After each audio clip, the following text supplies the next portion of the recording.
Lo que siempre recomendamos es que sea algo sencillo, que sea algo intuitivo y sobre todo, y vuelvo a insistir, que sea muy sencillo, porque al final el usuario del edificio no es ingeniero, ni es arquitecto, ni es un experto en domótica. Entonces, lo que necesita es que se controlen 4 cosas fundamentales, como puede ser el clima, la calefacción y algún circuito de iluminación y poco más. Entonces, lo que siempre recomendamos es que sea algo sencillo, intuitivo y que se pueda controlar, por supuesto, desde el móvil, porque ya estamos en la era de los móviles desde hace mucho tiempo. Entonces, pues todo lo que sea duplicar en tu vivienda o en tu edificio con pantallas y con historias, pues es complicar la vida al usuario final del edificio. Entonces, lo que recomendamos siempre es que sea, pues eso, muy sencillo y muy intuitivo. Pues depende. Si la instalación de domótica es una domótica por medio de cableado, hay que hacerla desde el principio siempre. Pero últimamente todos los fabricantes están evolucionando y están evolucionando hacia lo que se llama el Internet de las cosas, es decir, todo está conectado por Internet, por Wi-Fi. Entonces, es cierto que en los últimos proyectos ya cada vez la domótica va más orientada hacia el Internet de las cosas, hacia que todo esté conectado vía Wi-Fi, y la verdad que eso es, digamos que nos facilita la vida, tanto a las ingenierías como a los instaladores.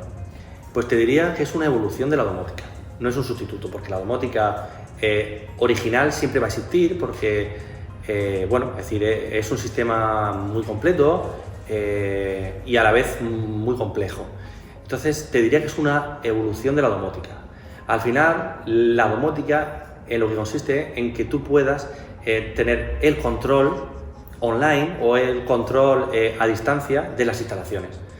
Entonces, lo que hace el Internet de las cosas es justamente eso, es que tú puedas, disponer del control de las instalaciones, de la calefacción, del clima, de luz, de las persianas, de la central contra incendios, de la central antiintrusión, desde tu móvil. Entonces, pues te diría que es una evolución de la domótica más tradicional. Pues actualmente, y volviendo a la pregunta que me has hecho antes sobre qué es lo que recomiendo para una instalación de domótica, yo recomiendo que sea muy sencilla, es decir, que se controlen 4 cosas. Esas 4 cosas que se tienen que controlar, como pueden ser, insisto, la calefacción, el clima, luz, las persianas y 4 cositas más. Hoy en día, no todos los fabricantes de persianas o los fabricantes de clima o de calefacción, no todos tienen su gama de productos actualizada para el Internet de las cosas. Entonces te tienes que ir a domótica, ¿vale? Por lo tanto, realmente hoy en día la domótica más tradicional sigue siendo un poquito cara, dependiendo de lo que te quieras gastar y de lo que se quiera controlar. El Internet de las cosas está avanzando muy rápido y hoy en día ya se puede controlar el porcelo de tu casa, el lavavajillas, el horno, el microondas, incluso algunos fabricantes ya te permiten que se controle la bomba de calor, ¿vale? Pero actualmente es una tecnología un poquito cara que se instala, te diría que en un 20% de las viviendas de gama media que estamos haciendo. Sí, pueden ser en cualquier tipo de edificación, pero si bien es cierto, se suele instalar mucho más en viviendas unifamiliares más que en viviendas que estén en edificios. Se suele instalar muchísimo más en viviendas unifamiliares. Incluso te diría que en viviendas que están en bloque de edificio, nosotros en los últimos años no hemos hecho ninguna instalación de domótica más allá de que en un piso se controle alguna instalación de iluminación. Sin duda, es decir, el futuro de todas las viviendas es que sea una vivienda 100% conectada. Por lo tanto, si es una vivienda donde no tiene una buena cobertura de internet, de wifi, pues es más complicado que se puedan controlar pues todo lo que se quiera controlar, ¿no? Con el tema del Internet de las cosas.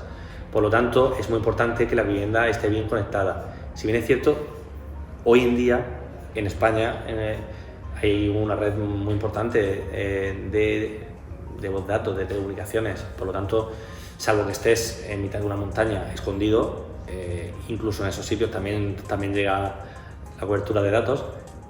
pues es complicado que haya algún punto en el cual tenga una mala cobertura. Sin duda. El único problema que hay a día de hoy ese es el precio de una vivienda con autoconsumo. Hoy en día, una vivienda que esté conectada a red y que necesite unos 4 kilovatios para su funcionamiento, esa instalación para el autoconsumo le va a costar unos 4.000 euros. Pero si, por el contrario, eso es una vivienda que no está conectada a la red porque está en mitad de una montaña, por ejemplo, como hay que añadirle las baterías, se subiría por lo menos a unos 12.000 euros. Entonces, claro, está siendo un obstáculo para que las viviendas o para que personas que tengan un terrenito en la montaña pues se quieran hacer una casa para el autoconsumo, porque está siendo una tecnología muy cara. Pero siempre, en todas las viviendas en todas las viviendas que estamos diseñando, todos los clientes, el 100% de los clientes demandan que la instalación, o sea, es decir, que la vivienda esté conectada 100%, porque hoy en día las comunicaciones son fundamentales. Y una vivienda donde no haya cobertura es una vivienda que no se hace. Buena pregunta. Y sin duda es así. Aunque es verdad que hoy en día todas las operadoras están ofreciendo una cobertura muy fuerte, muy importante. Entonces, es verdad que si haces una vivienda o si se diseña una vivienda que tiene una fachada, que tiene una ventana, o sea, muy importantes, evidentemente eso favorece a que la cobertura no le llegue 100%.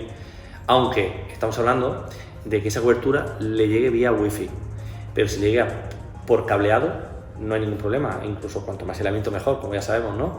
Si la cobertura le llega vía una red de fibra óptica o una red ADSL, no van a tener ningún problema. Bueno, cuando los clientes me preguntan que si les recomiendo una instalación de domótica, yo siempre les respondo lo mismo. ¿Qué es lo que quieres controlar? Porque es la pregunta básica. ¿Qué es lo que quieres controlar? Porque si lo que vas a controlar o si lo que tú necesitas son 4 escenas de iluminación, el riego y poco más, pues te diría casi que no, porque la inversión que tienes que hacer para controlar estas 4 cositas, pues quizá es elevada. Salvo que me digáis, no me importa el dinero, es decir, lo quiero controlar, entonces por supuesto sí. Pero realmente yo la recomiendo, sobre todo fundamentalmente, para la parte de las instalaciones que más consumen energía, que es la calefacción y la climatización. Para eso sí lo recomiendo 100%, ¿vale? Porque son las instalaciones que te consumen más energía y por ende es lo que te cuesta más dinero. Entonces, en ese caso yo sí que recomiendo un control, incluso te diría un control pormenorizado de las instalaciones de calefacción y de climatización. Además, es muy cómodo que tú llegues a última hora del día, de la oficina, de tu trabajo, de lo que sea, y tú tengas tu casa caliente en invierno o la tengas fresquita cuando sea verano. Por lo tanto, siempre le respondemos lo mismo. Dime lo que vas a controlar y yo te diré si te merece la pena o no. No, los temporizadores lo que te hacen es que te controlan una instalación momentáneamente, como por ejemplo puede ser un pulsador, ¿no? Es decir, un pulsador de luz que le das y ese circuito de iluminación pues está encendido 1 minuto, por ejemplo, ¿vale? Eso realmente no es un control domótico, eso simplemente es un temporizador o como puede ser un detector de movimiento en los aseos de un restaurante, ¿no? La domótica es otra cosa, la domótica es que tú puedas encender y apagar, pues por ejemplo, si te vas de vacaciones y tú quieres dar la sensación de que en tu casa hay alguien, pues lo dejas programado para que todos los días se suban las persianas a las 8 de la mañana, se cierren a las 10 y por la noche, pues por ejemplo, que se encienda una iluminación a las 10 de la noche y se encienda la iluminación del salón y del dormitorio. Entonces, eso es lo que consigues con la domótica. Correcto, sí, o sea, sin duda, es decir, la domótica sirve para muchísimas cosas. No solamente para ese control de las instalaciones del que estamos hablando, sino para la contabilización de ese consumo también, que eso también es importante. Es verdad que normalmente los usuarios de las viviendas no son expertos en este tipo, ¿no?, de temas, pero sí es importante que lo que se diseñe sea sencillo y se adapte a cada familia, con 4 parámetros importantes que se van a entender muy fácil y que le van a ahorrar mucho dinero al usuario final de la vivienda. Pero sin duda nos han llamado muchísimas veces Y además yo siempre digo lo mismo, y es que no hay que vestir la vivienda desde el principio, sino que hay que dejar que la vivienda te hable. Y este concepto es difícil muchas veces porque cuando tú te haces una vivienda nueva, tú te quieres ir 100% con todo terminado, ¿no? Y eso es obvio, ¿no? Pero es verdad que muchas veces, hasta que no usas esa vivienda, hasta que no vives en esa vivienda, no te das cuenta de, oye, pues aquí necesitaría quizá una toma de corriente que en el proyecto no venía porque yo entendía que ahí no lo íbamos a usar y finalmente lo usas. Entonces, sí, yo siempre, en todos los proyectos, dejamos como una pequeña preinstalación en la vivienda con tubo vacío para esas pequeñas ampliaciones que se dan una vez que la familia, una vez que los usuarios empiezan a vivir en esa vivienda, porque hay que dejar que la vivienda te hable. Pues depende de muchos factores, como el más importante es dónde está esa vivienda. No es lo mismo una vivienda que esté en Burgos a una vivienda que esté en Águilas, por ejemplo, ¿no? Porque los climas son muy diferentes. Pero de manera general, te diría que la instalación más confortable desde el punto de vista de la calefacción, sin duda alguna, es el suelo radiante, sin duda alguna. Con unas ventajas y unos inconvenientes. Las ventajas es que te diría que es la instalación más confortable que existe porque no tienes ningún radiador en la pared, porque no es una calefacción por aire, que es muy incómoda, sobre todo para las personas que tienen alergia. Y es una instalación, como digo yo, invisible porque no la ves, porque está en el suelo.